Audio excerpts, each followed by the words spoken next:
Baik, selamat pagi semuanya. Hari ini kita akan melakukan pembelajaran, khususnya praktikum ya, untuk melakukan pemrosesan data hasil scan yang kemudian akan dikoreksi geometris dan akan kita coba lakukan digitasi sesuai dengan kebutuhan kita masing-masing. Untuk contoh hari ini, kita akan menggunakan peta rupa bumi Indonesia dalam bentuk JPG ya, dalam bentuk gambar.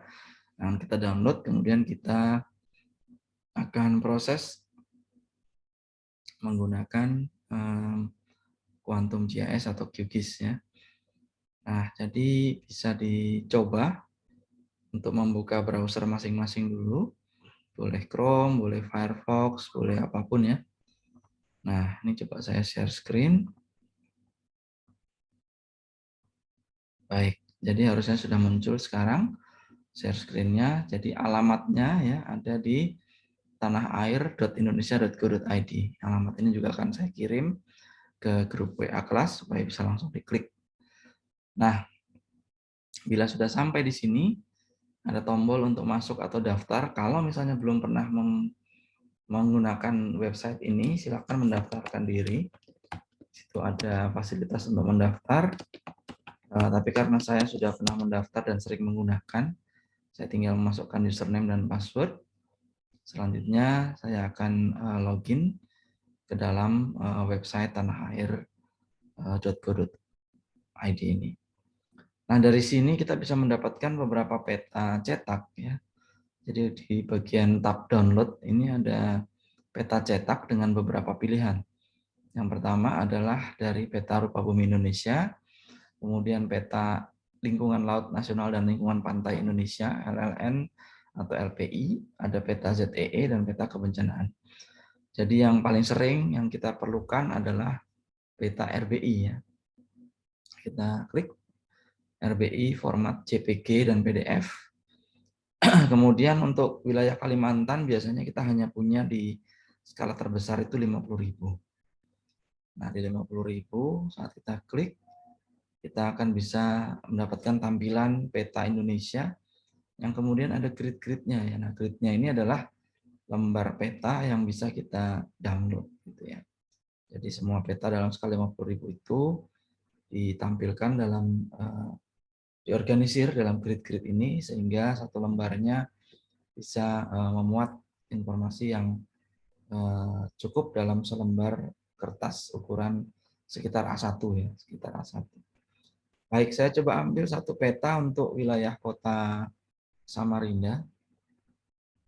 Jadi bisa diklik kiri saja, kemudian akan muncul thumbnail kecil dan fasilitas untuk mendownload petanya. Nah, kita klik, dia akan menanyakan mau disimpan di mana. Saya akan simpan dia di drive D. Ya, kemudian di workspace ini saya buat folder misalkan praktikum gigis ya. Kemudian saya create. Nah, ini akan disimpan dalam format zip. Ya, jadi perlu waktu juga mungkin sekitar 10 atau 5 sampai 10 menit untuk mendownload karena datanya ukurannya sekitar 45 megabytes. Silahkan ditunggu sampai selesai. Nanti setelah selesai kita akan lanjut lagi dengan pengolahan. Baik, jadi setelah selesai mendownload kita bisa lihat di sini ya sudah selesai terdownload ya. Kemudian kita perlu membukanya di dalam aplikasi pembuka file-file kita. Kalau di Mac bisa menggunakan Finder, kalau di Windows bisa menggunakan File Explorer. Nah, setelah terbuka, kita bisa mengekstraknya ya. Kita ekstrak. Nah, kemudian setelah diekstrak, dia akan muncul sebagai satu file JPG. Nah, jadi dari sini kita bisa pindah ke aplikasi QGIS. Ya, kita arahkan dia ke arah di mana kita menyimpan data tadi. Ini saya coba buka dari QGIS.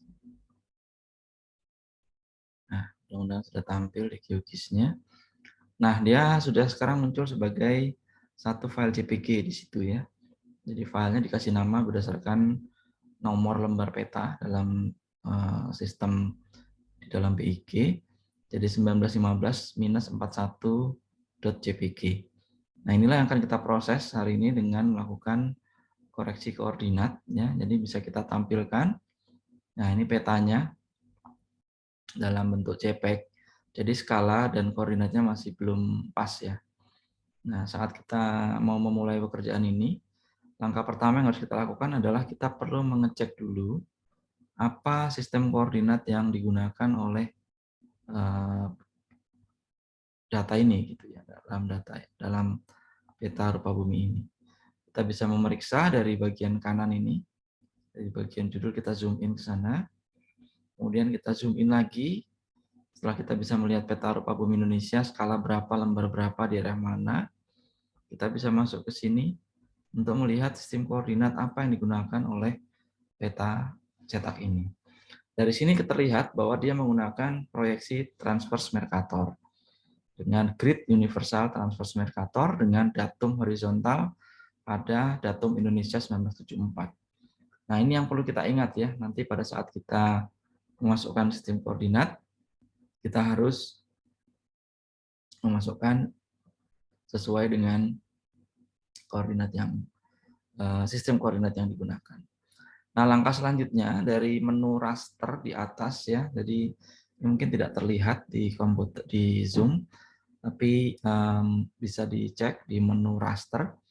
Nanti ada menu yang namanya georeferencer. Nah, georeferencer ini bisa kita buka. Stop dulu, kemudian saya sharing georeferencernya dari Zoom. Oke. Nah, sekarang saya sudah masuk di georeferencer. Nah, inilah yang kita gunakan untuk melakukan koreksi geometris terhadap peta-peta yang masih belum memiliki koordinatnya. Ini kita bisa buka data yang tadi ya, 1915-41, dan kita tampilkan dia di dalam georeferencer ini. Nah, sekarang sudah loading. Nah, tugas kita selanjutnya adalah memasukkan minimal 4 titik ikat ya, untuk kemudian kita masukkan koordinat yang akan kita simpan. Nah, saya sudah zoom ke bagian koordinatnya. Di situ ada dua sistem angka. Yang hitam adalah koordinat UTM, nah itu yang kita gunakan. Dan yang biru adalah koordinat geografis. Kenapa tidak geografis aja, Pak? Oke, koordinat geografis ini satuannya cukup kecil ya. Jadi dari angka bulatnya, dia kemudian membutuhkan banyak desimal untuk mencapai presisi yang tinggi. Sementara kalau UTM ini angkanya sudah dalam meter. Jadi kalau ada pergeseran dalam ukuran-ukuran koordinatnya, dia bergesernya tidak akan terlalu jauh. Nah, selanjutnya kita perlu membaca mana angka koordinat X dan mana koordinat Y-nya kan.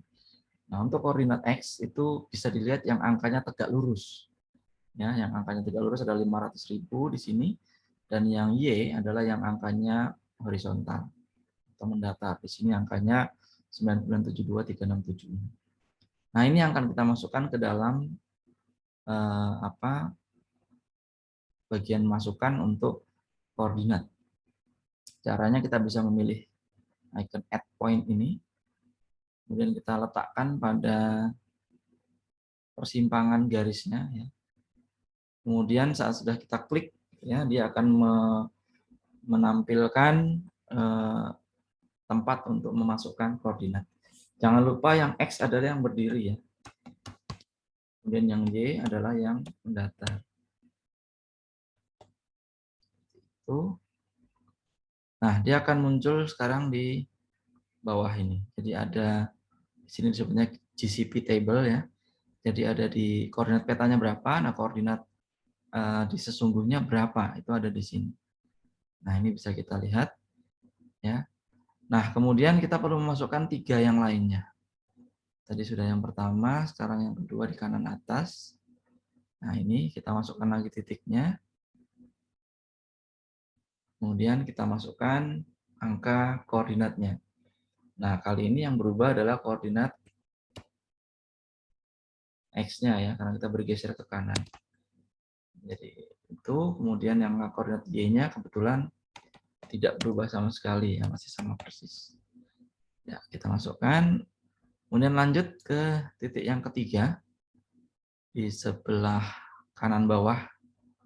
Jadi kalau bisa berputarnya sesuai dengan jarum jam ya, supaya standar. Nah, kemudian kita masukkan titik ikat di persimpangan garisnya. Nah, di situ X-nya adalah 52781 8, sedikit berbeda tadi dengan X di atas. Y-nya tentunya banyak berubah. Ya, jadi seperti ini. Oke, lanjut ke titik yang terakhir. Titik yang terakhir ada di kiri bawah. Nah, kita masukkan lagi titik ikatnya. Kemudian kita input angka koordinatnya. X-nya masih di 500.000 sama Y-nya seperti itu. Jadi Y-nya 7 digit ya, X-nya 6 digit. Nah, kalau sudah selesai, kita sudah punya 4 titik ikat nih.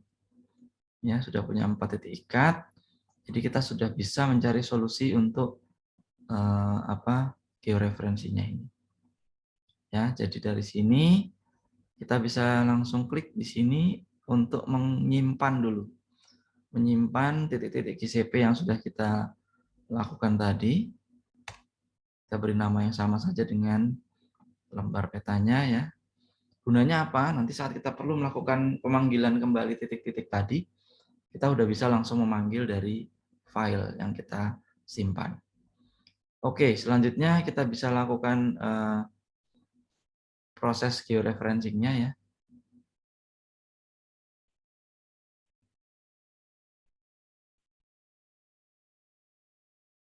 Jadi ada menu tanda seperti segitiga ke kanan ini.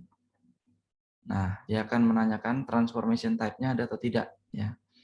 Nah, kita perlu melihat di sini transformation type-nya apa. Pilih saja yang linear, resamplingnya nearest neighbor. Kemudian target SRS kalau misalnya belum ada, ini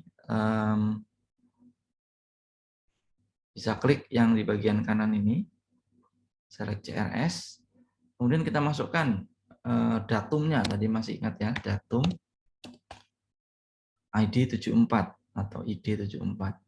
Nah, setelah masuk ID 74, dia akan menawarkan cukup banyak datum Indonesia 74 pada bagian yang projected coordinate system. Nah, ini kita pilih di UTM zone 50S ya. Kenapa S? Karena Samarinda posisinya masih berada di bawah Khatulistiwa. Jadi dia menggunakan sistem koordinat terproyeksi yang di zona selatan. Kenapa di 50? Karena secara pengaturan zona UTM kita berada di zona 50. Oke, kalau sudah kita bisa cek lagi output rasternya. Kita arahkan ke arah sini. Nah, ini biasanya saya sarankan untuk memasukkan nama datumnya ya. ID 74, kemudian UTM 50S, dan belakangnya bisa ditambahkan .tif untuk menyimpan dalam format TIFF. Ya, nah ini lainnya tidak perlu diubah. Ya. Kemudian bisa juga kita load kalau kita mau.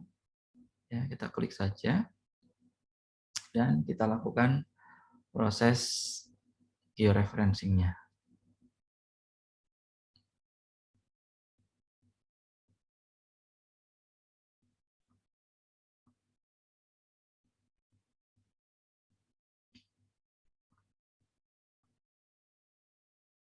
Baik, tadi setelah dilakukan pengaturan di transformasinya, masih harus kita klik di sini ya untuk start georeferencing. Nah, kemudian dia akan memproses, kemajuannya akan ditampilkan, dan saat selesai akan ada muncul seperti ini. Georeference successful, raster was successfully georeference. Nah, ini kita bisa cek hasilnya di dalam jendela QGIS-nya. Nah, di sini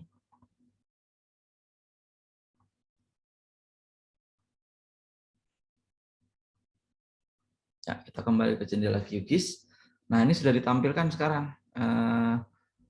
dua ya. Jadi ada yang aslinya yang belum di georeferencing dan ada satunya yang sudah hasil dari georeferencing. Kita tutup yang belum ya. Yang belum di georeference kita remove. Nah, kemudian kita buka sekarang dan kita zoom to layer untuk yang hasil georeference. Nah, ini sebenarnya sudah menampilkan koordinat sebenarnya karena tadi kita sudah mengatur transformasi koordinatnya kan. Nah, ini posisi sekarang masih ditampilkan menggunakan sistem koordinat geografis. Ya, bisa dilihat di bawah kanan ini ada EPSG 4326. Ini bisa kita klik kemudian kita ubah menjadi UTM zone 50S yang tadi kita lakukan dengan ID 74 ya. Nah, ini supaya kita sama dengan yang kita lakukan tadi yang ditampilkan. Kita gunakan ID 74 UTM zone 50S. Nah, sekarang sudah sama ya. Jadi kalau kita zoom ke sini, ke salah satu titik ya.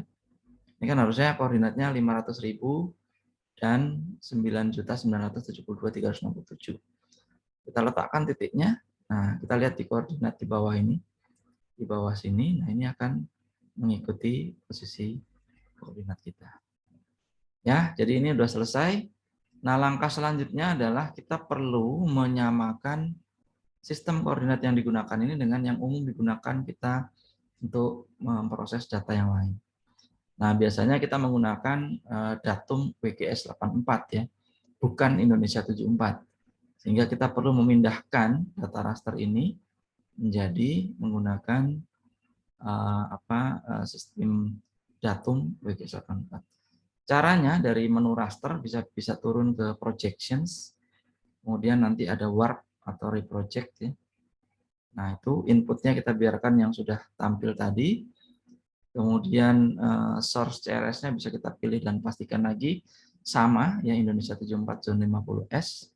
Nah, sekarang targetnya mau kita pindahkan kemana? Kita mau buat dia di dalam WGS 84 UTM zone 50S atau kalau ini belum ada bisa diklik di sebelah kanan. Ya, kita cari di sini, kita ketikkan saja WGS 84 gitu. Kemudian dicari yang bagian projected ya. Nah, kalau tidak ada, mungkin cara menulisnya sedikit berbeda, WGS spasi 84. Kita cek lagi. Nah, sekarang sudah muncul WGS 84 UTM Zone 50S yang bisa kita pilih di sini. Ya. Bisa dipilih, kemudian outputnya dibiarkan saja kecuali yang output filenya. Jadi yang di hasil reprojection-nya kita pilih to save to file. Jadi kita pilih dan kita kasih nama WGS 84 UTM 50S. .tif juga jangan lupa ya. Oke, kita save. Ya, kemudian dia akan menanyakan mau dibuka atau tidak, boleh kita mau cek dibuka. Kemudian kita akan run.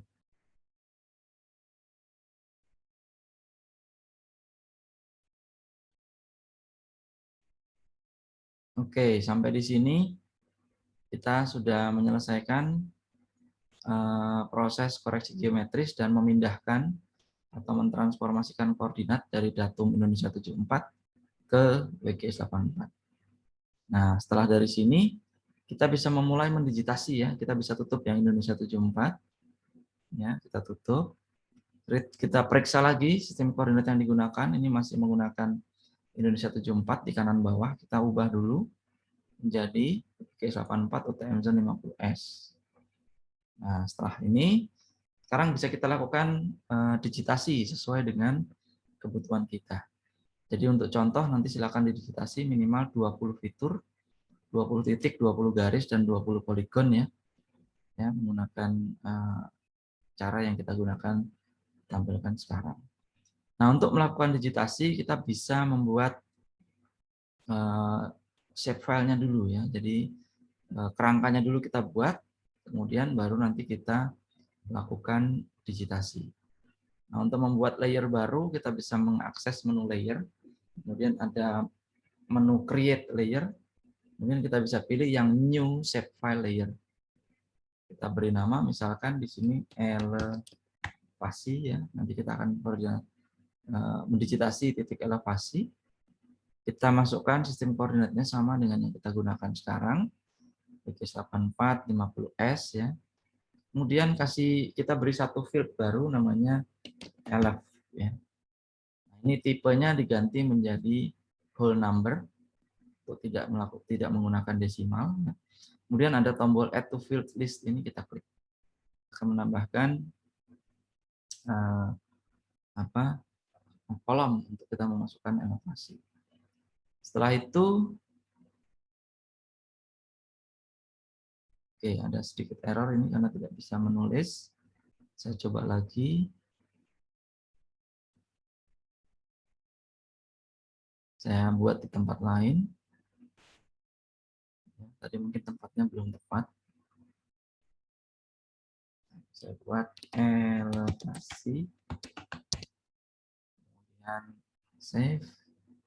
Jangan lupa disetel lagi poin, koordinat, field-nya, menggunakan whole number, and field. Oke, sekarang sudah siap dan sudah muncul di sini titik-titik yang akan tempat untuk menaruh titik-titik yang akan kita digitasi. Nah, untuk melakukan digitasi, ini misalnya ada beberapa titik ya. Saya mulai dari paling bawah ini untuk mengambil data elevasinya. Nah, ini jadi untuk melakukan digitasi kita perlu mengklik tombol editing ini ya, toggle editing. Kemudian bisa menambahkan dengan melakukan add point feature. Nah, dia akan menambahkan sesuai dengan apa yang dipilih di sebelah kiri di table of contents. Sekarang posisinya titik elevasi, jadi kita tinggal menambahkan add point feature. Nah, kita bisa menaruh titiknya dan saat selesai menaruh dia akan menanyakan apa yang mau kita isi dalam kolom elevasi dan ID. ID bisa dikosongkan, tapi elevasi kita bisa masukkan dari titik-titik yang ada di peta yang aslinya. Ini saya masukkan tadi 18, kemudian 37, kemudian ada titik ini juga 36, kemudian ada titik elevasi di sini 55 ya. Dan seterusnya. Jadi silakan kalian membuat minimal 20 fitur dari titik ini. Ya, nah sekarang saat kita matikan background petanya, nah ini udah muncul titik yang kita digit dan kita juga bisa menambahkan label untuk menampilkan elevasinya. Bisa di double klik di namanya, pilih di kolom label, dan kita pilih single label dan value-nya kita masukkan yang elef. Nah, sudah muncul hasil yang kita digit tadi sudah tampil dengan angka-angka elevasi. Nah, kita bisa menyelesaikan dengan mematikan toggle editing ini.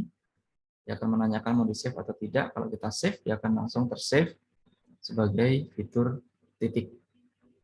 Begitu ya untuk yang fitur titik. Nah, selanjutnya untuk fitur garis, kita buat lagi satu file baru. Jadi dari layer, create layer, new shape file layer, sama seperti tadi kita buat misalnya jalan, kemudian geometrinya adalah line, sistem koordinatnya sama dengan tadi UTM 50S. Ini mungkin di field-nya bisa kita tambahkan kelas jalan. Nah, kelas jalan kita mungkin bisa buat selebar 30 karakter. Kita tambahkan.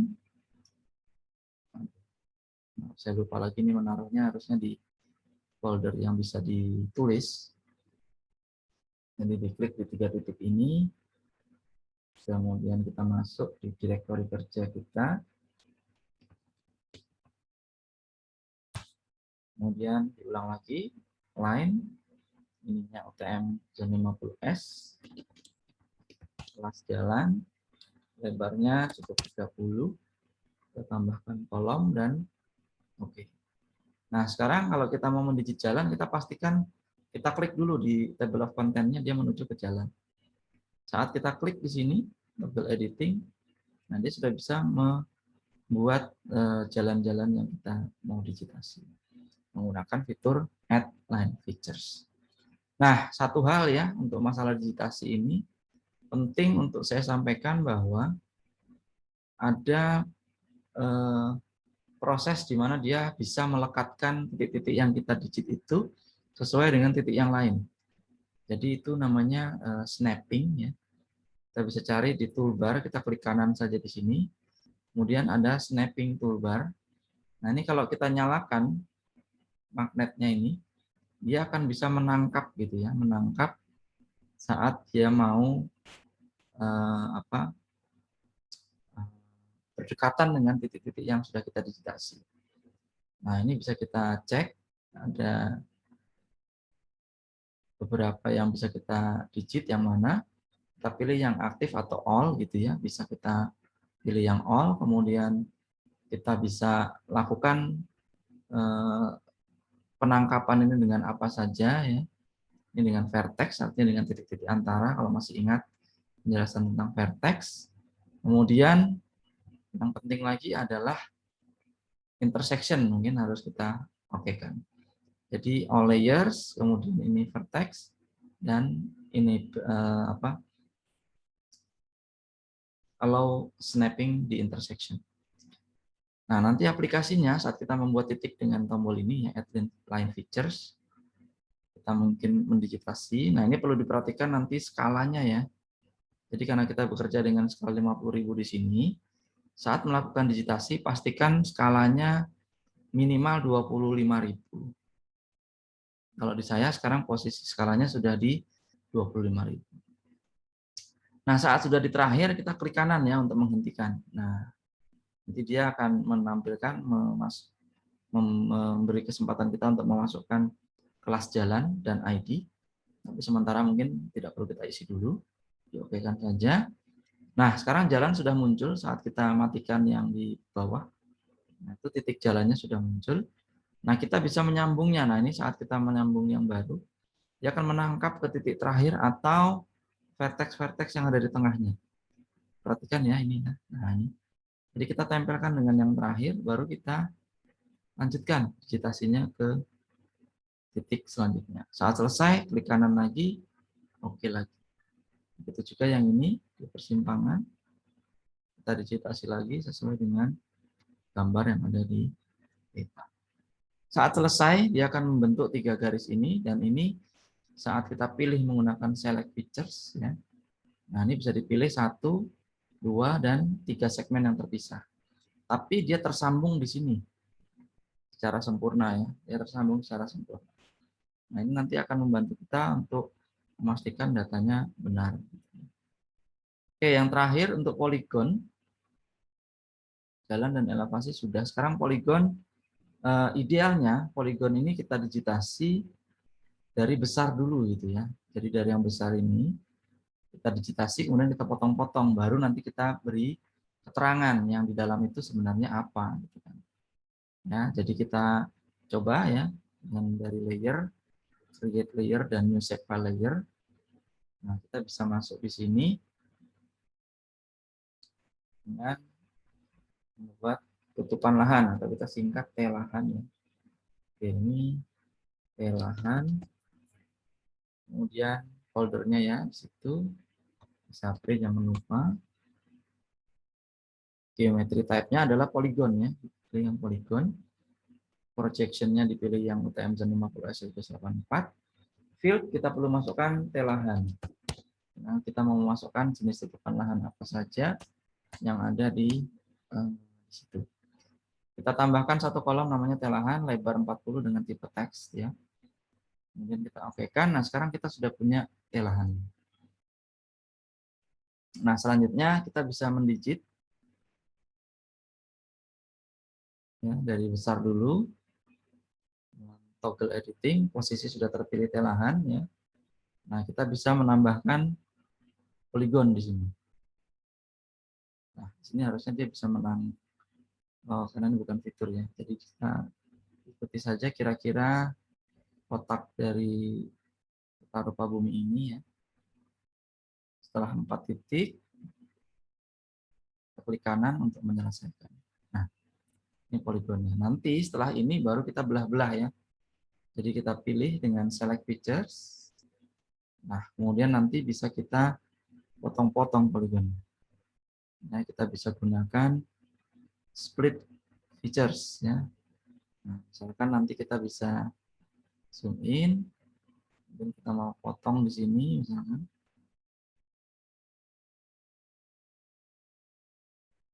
Nah, ini nanti akan terpotong di situ. Nah, cuman ini perlu kita atur supaya simbologinya bisa terlihat masih peta di belakangnya ya. Nah, seperti itu. Nah, ya, jadi seperti itu. Jadi nanti dilanjutkan saja modifikasinya. Nah,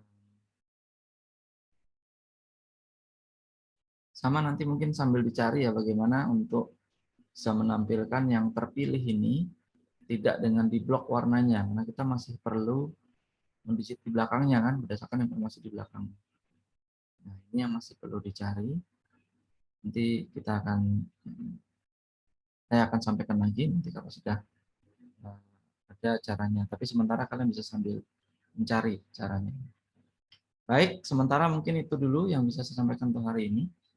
Silahkan bisa dilakukan, dipraktekkan masing-masing, kemudian dibuat laporannya seperti biasa, dikirimkan lewat Google Classroom. Mohon maaf bila ada yang kurang berkenan dalam penyampaian. Kita bertemu lagi di kesempatan selanjutnya. Semoga semua dalam keadaan sehat. Sampai ketemu lagi. Selamat siang.